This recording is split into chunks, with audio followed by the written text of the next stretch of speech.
such a smooth transition. Wow. I want to talk about time. Now, some of this may be obvious to probably most of you, but stay with me.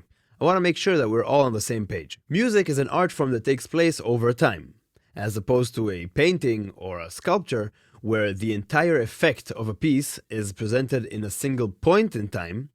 Music, much like movies, dance, or theater, uses this medium to shape and steer the listener towards a specific emotional intent.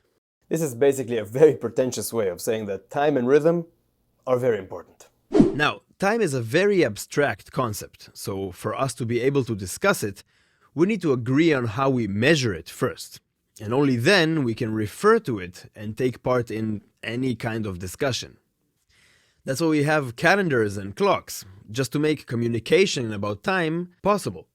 I mean, for example, once we agree on what the length of a full day is, we can start saying things like tomorrow or yesterday, and both parties would know what that means. And once we agree that if we combine 7 of those days to one unit we call a week, we can start referring to it and saying things like this week or next week, and we'll both know what we're referring to. So once you agree on the units, you can communicate.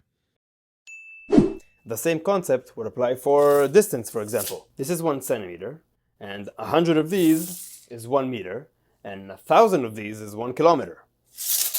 And once we all agree on that, I'm looking at you Americans, we can engage in any kind of discussion about it. So let's discuss these time measurements in music, shall we? And for that, we'll start by diving into what is a pulse? What makes it a pulse? Let's go.